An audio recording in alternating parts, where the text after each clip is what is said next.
Hey gang, Super Dave here. Thank you for joining me. Hey, it's getting very close to the end of 2023. We're in the midst of the holiday season. As you can tell, Progwarts behind me is all decorated for Christmas. I hope all of you are either enjoying your holidays or getting ready to have a fantastic holiday season, having fun on the way to it. Meanwhile, of course, the end of the year means what? It means it's time for all those top 10, top 20 lists, all the awards and things like that as we wrap up the end of what has been a very, very good year for Prog. So, what am I doing here? I'm going to be bringing to you my top 20 albums, Prog albums of 2023. I'm going to break it into two editions so you can digest it a little bit at a time. Otherwise, it might get a little long. But I took my last month or so, a little bit close to that, and broke down more than 40 albums that came out this year to try to arrive at a list that I think reasonably reflects my feelings about the albums that I listened to. I'm going to tell you, this was tough. It was really tough. This is a very, very abundantly great year for prog rock. There's been so many wonderful albums that have come out, and narrowing that down to just 20 was harder than I expected it to be. Matter of fact, I could have easily given you a list of 40 or 50 and felt really good about recommending all of them. So that tells you how good a year it has been. But what we're going to do is I'm going to give them to you 10 at a time, my top 20. Going to do my best to represent what I think were my favorite albums of the year. This is not my attempt at an objective rating at who was best or who did the best work or who had the best album. It's a matter of just me saying these are the albums that resonated with me the most in this past year. And honestly, it could have been 30, 40, or even 50. Not even trying hard because there were so many great albums. But here are some things I found in the process of doing this. Number one, in this list, there are some running themes. One of the big themes that I noticed, and was strange, was just the bevy of absolutely stellar debut albums, bringing us new faces and new voices to the progosphere. And it's a wonderful thing because you get to see the opportunity of having new music, new voices, new sounds. And what was also wonderful was seeing those that are doing them, these young folks coming up, listening to the stuff, not all the way back from the 60s and 70s, but also listening to what came after. So this is like third, fourth generation prog here. And that's just awesome. I love the idea of seeing that happen. And these bands that are comparatively recent, like Opeth and Porcupine Tree and Dream Theater and all that stuff, and Haken having this influence that's now being reflected back to us. That's an awesome thing. Number two, a lot of albums, it seemed, that took a very long time in development, that were gestating over extended periods of time, 10 years or more even. And I think perhaps their quality is reflected in the fact that it took so long to develop them, that they weren't rushed, that they weren't brought along too quickly. I don't know. We may never know because we never get a chance to do them over again. But it's surprising how many on this list were albums that were basically baking for a very extended period of time, much longer than you normally expect for albums to develop. Another is, interestingly enough, a surprising absence of some huge names, people that are titans in the world of prog that didn't show up on this list. Surprised myself, as a matter of fact. So that'll be something we get to. You may judge me for it. You're certainly free to do so and go, Dave, what were you thinking? How did you exclude these people? How did you not include so-and-so? Hey, I did what I did. And just like my reactions, I don't give you BS. So I'm going to tell them how I see them. I'm going to call them like I see them. And finally, it is, as I said before, a reminder of just how vibrant the world of prog is right now and how much wonderful stuff is coming out from new and old artists that it's enough to fill lists like this all over the place. So that's been an amazing part of 2023 that I've thoroughly enjoyed, and I'm hoping to get more of that in 2024. So a little bit of my methodology here. So as I noted, I listened to over 40 albums. The hotter, notable best reviewed albums of the year. And then I re-listened to them, and I had to sort it through and re-listen to some of them again just to make sure I felt comfortable with my ranking, which, believe me, after a certain point got really tough. I'm not great at that sometimes. And because it was so difficult, I had to say there are some that I felt really good about as well that got left off this list. Sorry. I apologize for that. And I should note, if you think I might be influenced one way or the other out of simply reflecting how I felt or being objective or something like that, I interviewed a lot of people this year. And as I've noted in other videos, I don't like to do reviews much because I don't want that getting in the way of me interviewing with people or them being accessible to me or being upset with me because I didn't like their last album or something. But if you look at this list, there are a lot of people on it that I did interview. There's also a lot of people on it, not on it, I should say, that I interviewed. And I feel really badly about that. I feel so terrible if I didn't put everybody on there, but I knew I couldn't just do that because that wouldn't be genuine. So, is what it is. I tended towards harder edged sounds, newer sounds, more modern sounds on average. Few notable exceptions here and there. But that is my tendency. It has always been my tendency to move forward more than back and to gravitate towards the harder edge of prog than the more traditional, mellower end. Doesn't mean that's always the way I go, but it does influence me, and it is a tendency on my part. I tended towards albums with a more varied soundscape, as I call it. In other words, perhaps there was a cohesive sound and tone to the songs in many ways, but the songs in terms of textures and tempos and overall sounds, there was a lot of variety. I'm not sure I'm describing it as well as I'd like to, but a lot of variety within the palette that the artist has created. So the more variety there, the more I tended to like it, especially if it was a newer sound. As you know from some of my other videos, I definitely like unique voices, unique styles. So that's the kind of thing I gravitate to. And I also tended to gravitate more towards albums where the artist surprised me a bit, extended themselves a little bit further outside of what they traditionally have done, pushed themselves into new territory and things like that. So the more I felt somebody stretching out of their comfort zone, on average, the more I tended to like it. So that's how that would go with me. So that'll maybe give you a slight idea of what I might have put in this list. And it might not. I still think there are some things that are going to surprise you along the way.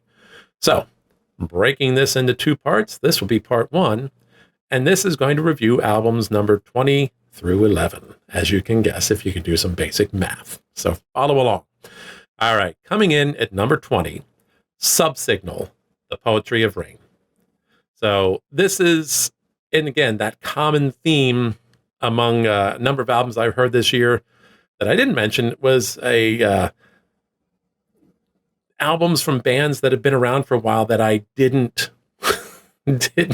catch on to before. So also another thing that may not be as readily obvious is that there are a lot of albums out there that had deceptively accessible overall sound. The songs were immediately a little bit catchy, I guess you might say, that they were songs that weren't immediately overly complex or odd time signatures or all that they might be good ways to introduce somebody to the world of prog because they are a little bit more mainstream in the approach, and yet somehow in the mix there are layers of complexity that are not immediately noticeable and yet will reveal themselves upon repeat listenings. And Subsignal, The Poetry of Rain, was definitely one of those. There was definitely a bit of complexity under that hook-laden sheen that they put forward. And in addition to, these guys brought real nice touches to the music with their vocal harmonies that were just subtly different. I probably couldn't put my finger on it, but just subtly different than what you normally have. And these added multi-genre flourishes here and there. I know the one song ends with a bit of a country flavor to it and things like that. And they just brought these little things in. They weren't massively noticeable. They weren't hitting you in the face with all these different genres and feeling like it's disjointed. It all blended together really, really nicely.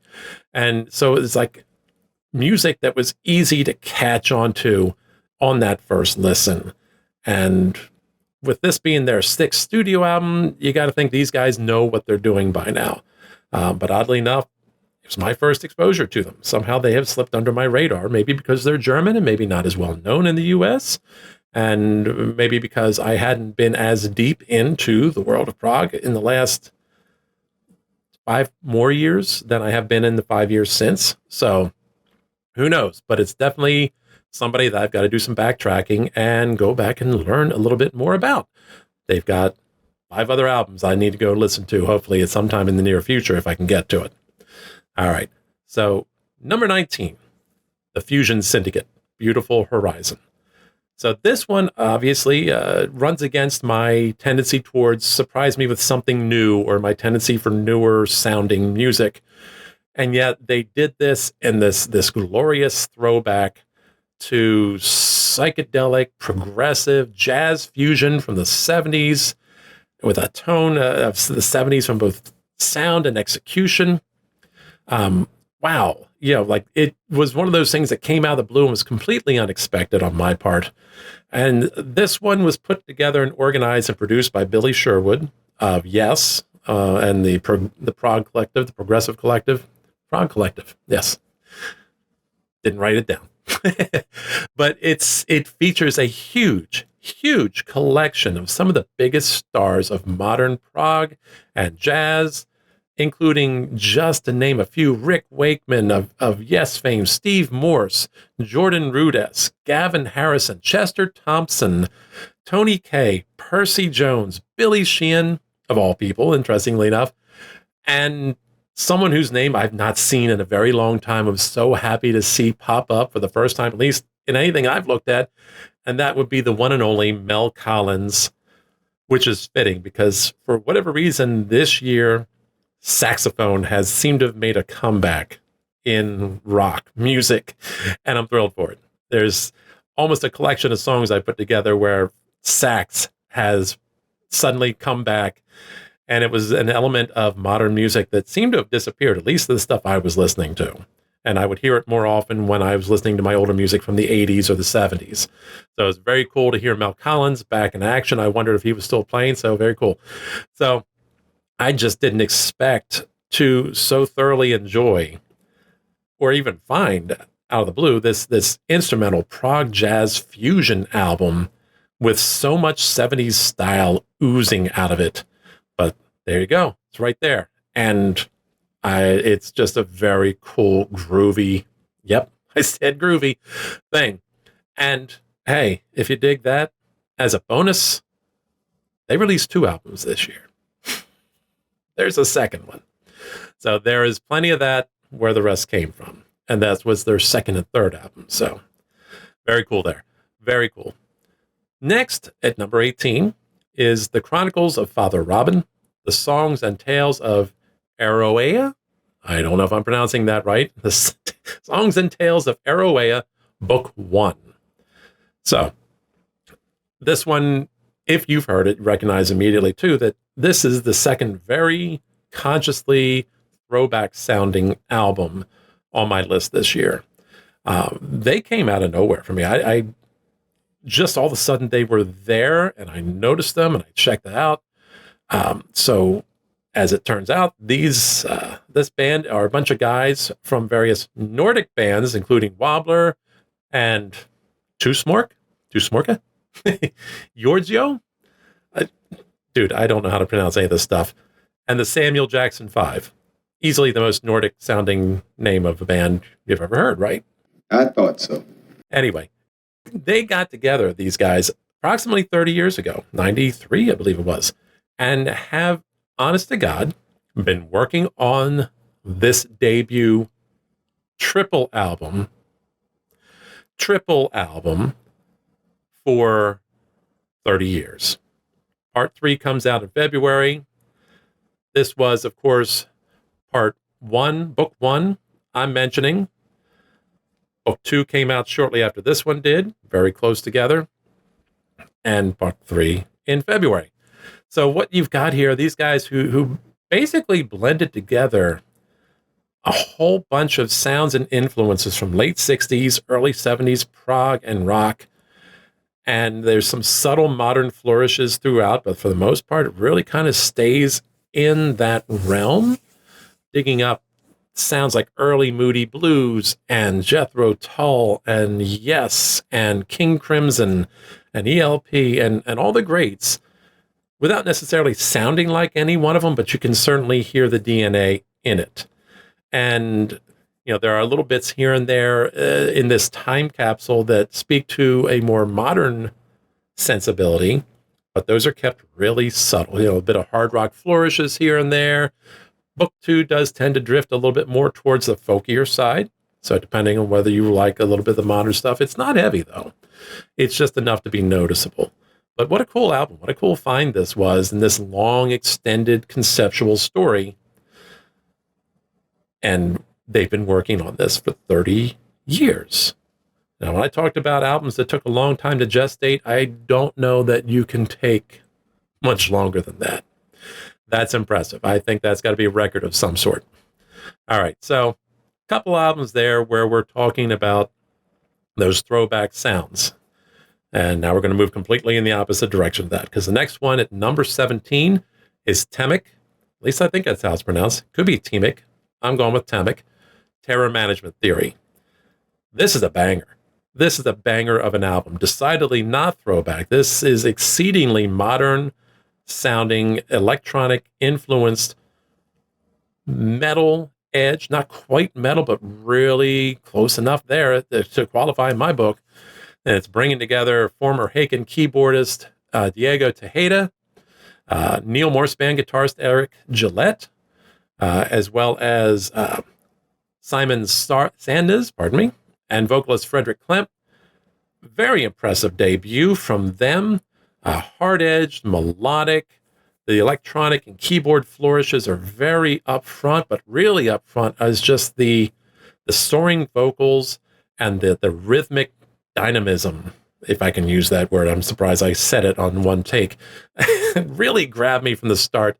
And honestly, the song Count Your Losses has been an earworm for me since it came out.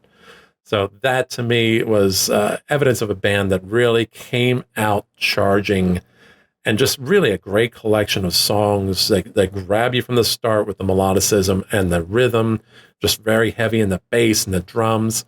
And just like they definitely have their own sound established right away. There's no mistaking them for somebody else. You're not immediately saying, gee, they sound just like blah, blah, blah, blah. They don't. So check them out. That's, if you haven't found them, they're really impressive stuff. They do tend to stick to more concise compositions, but the prog chops are on full display. So really impressive debut. Got to watch those words together.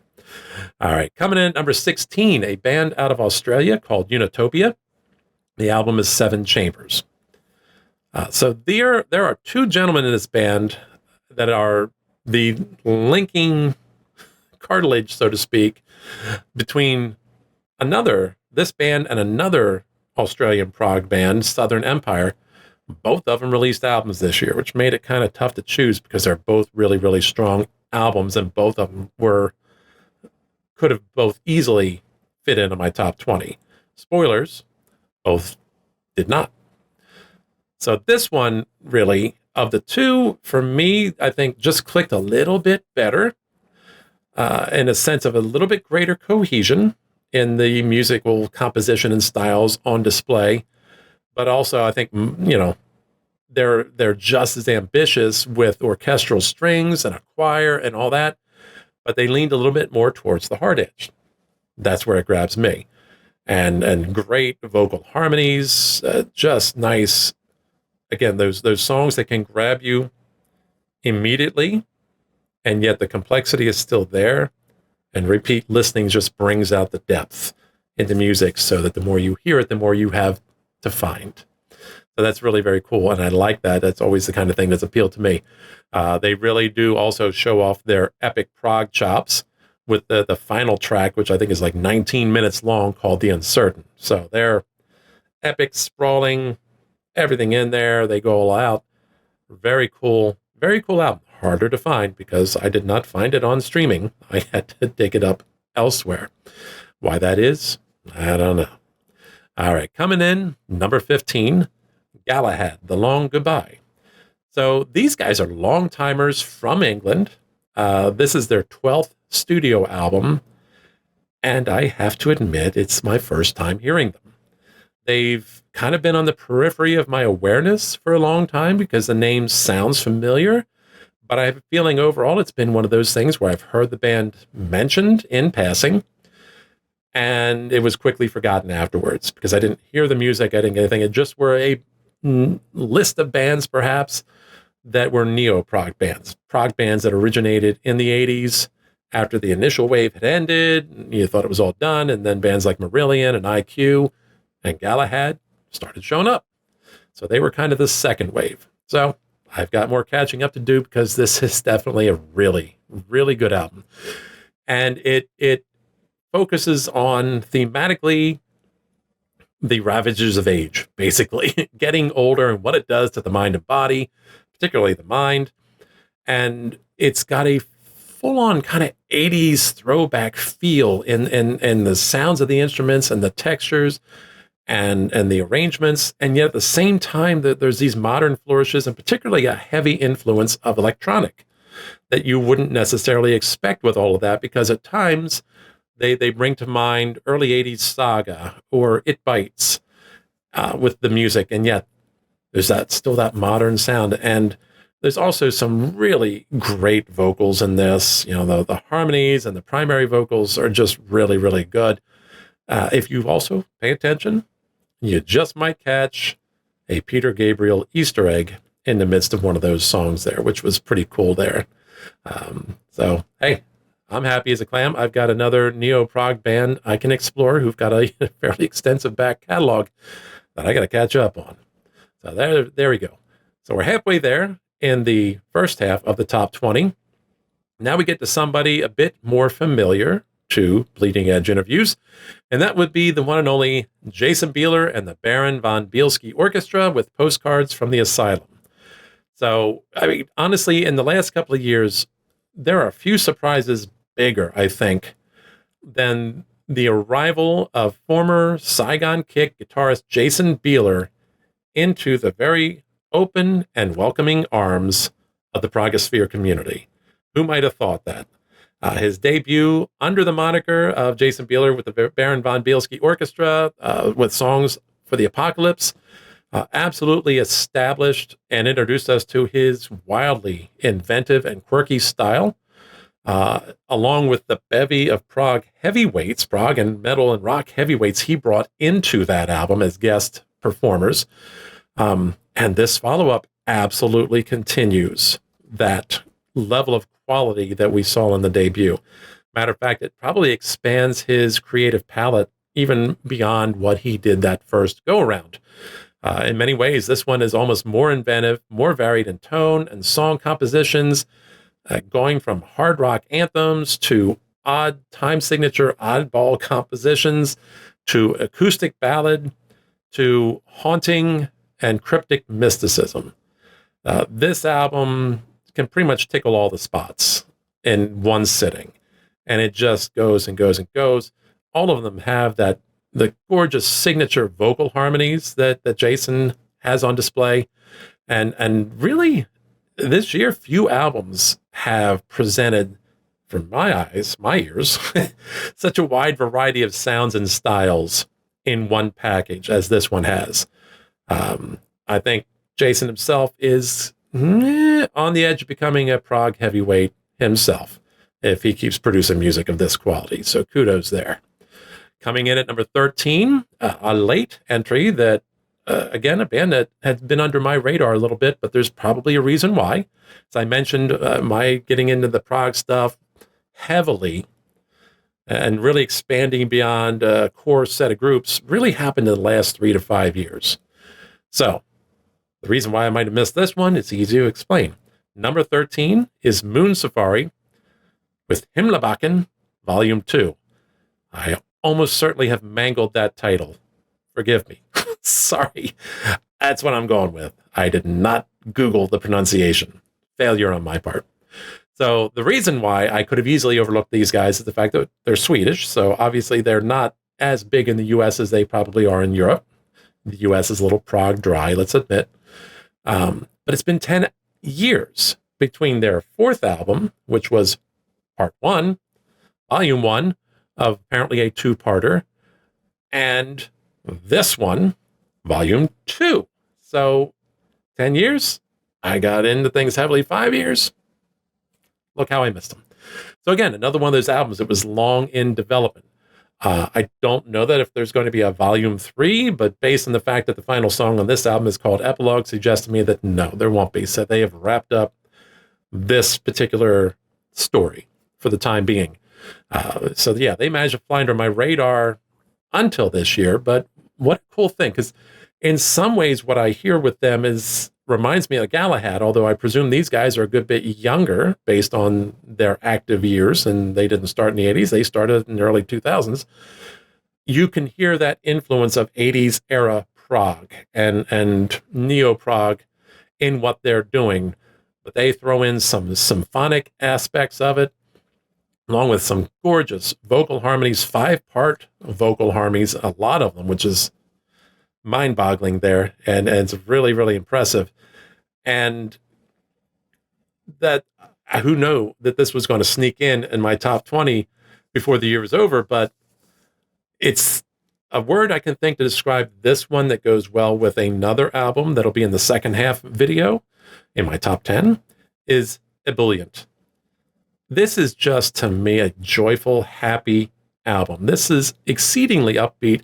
And when you think about prog, which has a reputation and a tendency to be serious, dour, sometimes morose, even, it's often you don't hear all of this kind of joyful, upbeat, almost poppy music from a prog band. Yet these guys have that in there, and it's like you throw it together. It's like the complexity of Yes mixed in with the pop sensibilities of, I don't know, to pick another Swedish band, ABBA, that might be a good way of describing it, but it's really very cool. You just don't hear that kind of upbeat, happy music with all those vocal layers in a prog song. This is more like a pop song in some ways.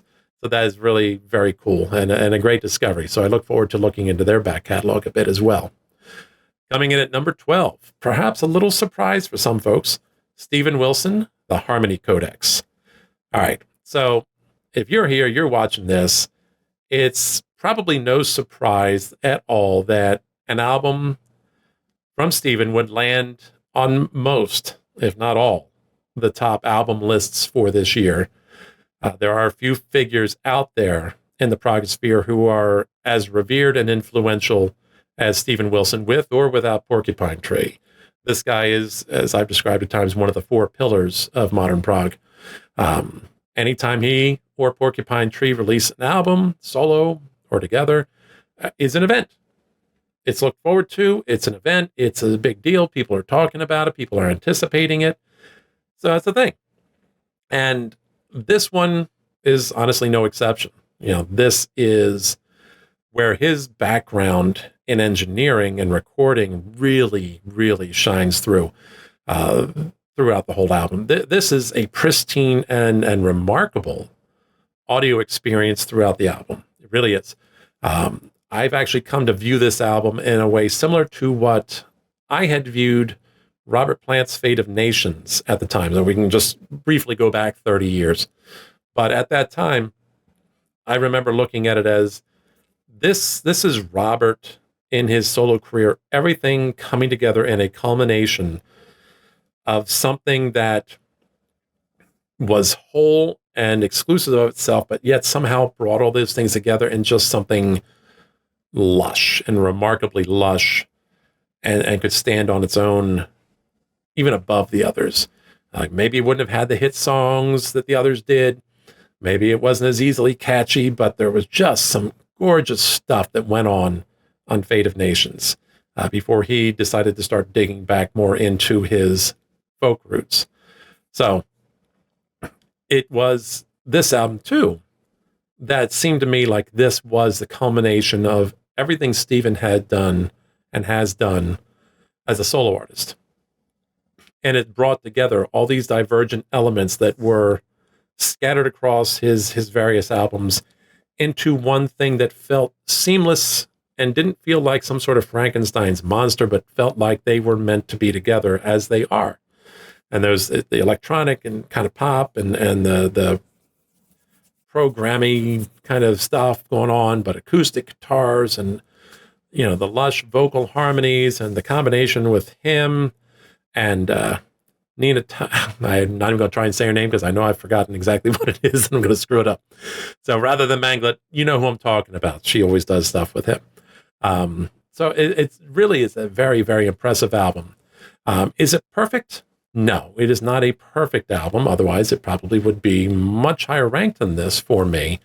Yet, I will go out and say that the high points in this album are easily as glorious as pretty much anything he's ever done, just about.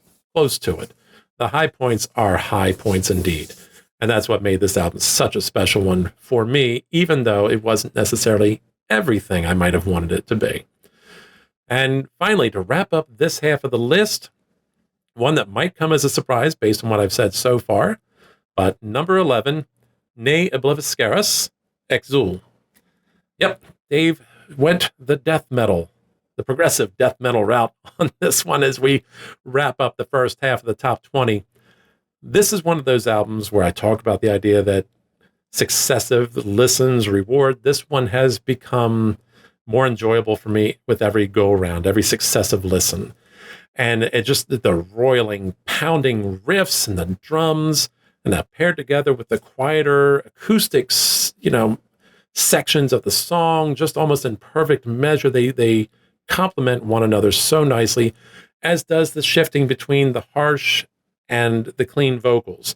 I am primarily a clean vocal guy. That's where my headset is. Maybe that's a little bit reflective of my age and where I come from. But I can appreciate harsh vocals to a certain extent and in fair measure. So when they've balanced them out there as nicely as they did with this, and often singing at the same time, that's cool, because a lot of times what you have is the person who does the clean vocals also does the harsh vocals, a la Opeth or Ginger or something like that. So having these two different vocalists splitting that, or at the very least it was mixed that way, I didn't double check that, at the same time is a very cool thing. And then somebody threw in a violin. Then there's this violin with this very kind of, to my ear, like almost Eastern European sound to it. And just the whole thing creates such a unique sound. And it kind of made me sad that I didn't get into it a little bit sooner. I've known the name for a while. I haven't known them. I've heard snatches of music here and there, but somebody else I need to dig into because, one, these guys are the distinct opposite at this point in time of Moon Safari in terms of the mood and the tone that they put forth. This is music made for a cloudy, windy autumn or winter afternoon when you're alone. And they did a better job, I think, than any band this year of tickling that side of me that enjoys the dark, moody music with what they're doing. And this is really a very fantastic album.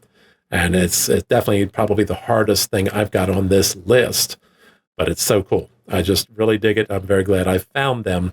And being that they did a better job of tickling the darker, moodier side of me on the same year that Steven Wilson put out an album is saying something. So there we go. There is the first half of my top 20 albums, top 20 prog albums. I keep kind of specify that. My top 20 prog albums of 2023. Let me know your thoughts. Am I off the rails so far? Are there things you haven't heard me mention yet that you're wondering, should I have it in my top 10? You want to take some guesses of what I might have there? You might be able to figure it out. Do you want to throw something else in you think I overlooked? You think I missed? Or do you want to save that till the full list is out? We'll see what happens. But if you think I've gone off the rails, if you think I did somebody dirty, if you think I didn't treat somebody well, let me know. Drop something in the comments section. Tell me your own top 20. whatever you want to do. Meanwhile, thank you for joining me and watching this. Appreciate your time. If you enjoy what I'm doing, hit the like and subscribe. Hit the bell to be notified when I put out new stuff. Social media links are below. If you want to check out my backlog of interviews, you can find them, most of them, in video form here. If you want to find the entire catalog, that's available wherever you get podcasts under Bleeding Edge Interviews. And finally, the link is also below for my Live 365 station, all progressive rock and metal all the time, The Expanse.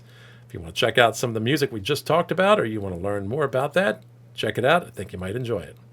So, this is all I got for now until I get you the second half of this list. This is Super Dave, signing off.